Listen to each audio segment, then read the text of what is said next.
Okay, let's dive right into this. We're constantly comparing things, every single day. But picking the perfect words in English, yeah, it can be a little tricky sometimes. So today, we're going to make it all super simple and crystal clear. I mean, just think about it for a second. Every day, you're making choices. Is this car faster? Is that phone more expensive? Is this the absolute best option I can get? Well, to answer any of those questions, you need the language of comparison. And that's exactly what we're breaking down today. All right, so the very first thing to get your head around is a really simple but honestly powerful idea. English actually uses different words depending on if you're comparing just two things or one thing against the whole big group. And here they are, the two main tools in our toolbox. Over on the left, you've got comparatives. This is your go-to when you're just looking at two things, A versus B. But on the right, we have superlatives. This is what you pull out when you're picking one champion from a group of three or more. So, A versus B, C, and D. That's the key question you got to ask yourself. Am I comparing two or more than two?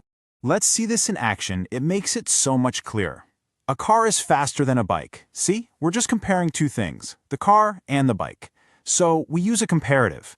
But when we say, this is the fastest car in the world, whoa, now we're comparing it to all the other cars out there.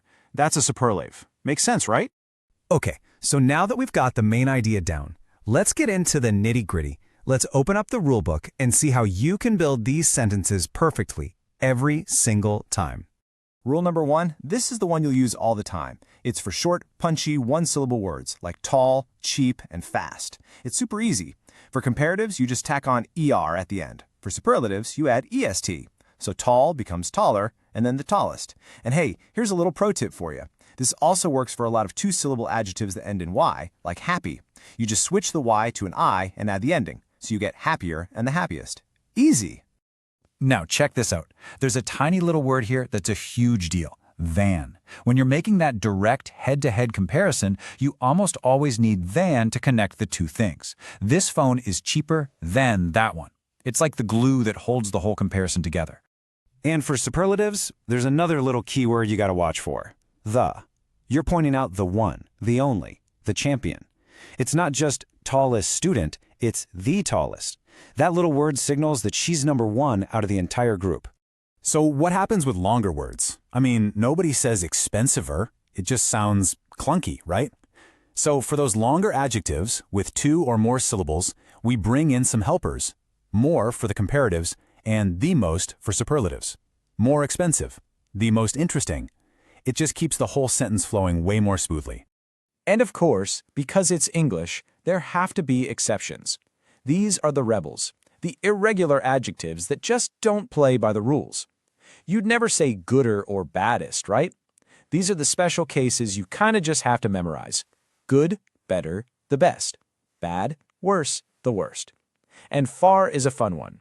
It's farther for physical distance, but further for a more abstract distance, like saying, let's take this idea further. Just think of them as the grammar VIPs with their own private rules. All right, you've learned the rules. So now it's time to run the gauntlet. We're going to look at a couple of super common mistakes. This is how you really lock in what you've learned and avoid those classic little grammar traps. Okay, here is a big one. You either add ER or you use the word more. You never, ever do both. Saying more cheaper is like trying to use two different rules at the same time. Since cheap is a short little word, the only right way to say it is simply cheaper. Okay, time for a quick pop quiz. You've got this. How would you fill in this blank using the word in parentheses, cheap? I'll give you a second to think. And the answer is cheaper.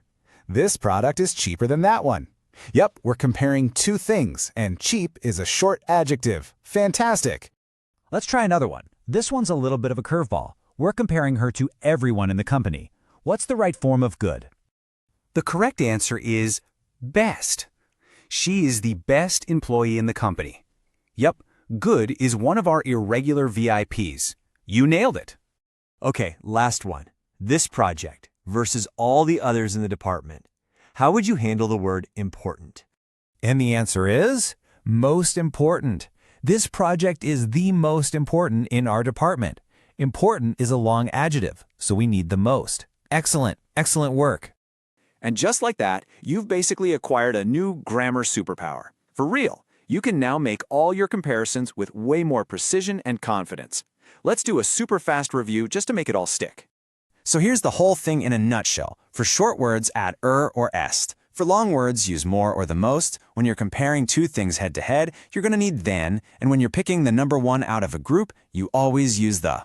That's it. That's the entire system. So there you have it. You're now totally equipped to compare anything you want, products, people, even complex ideas with complete clarity. The only question left is, how are you going to use this new superpower to describe the world around you?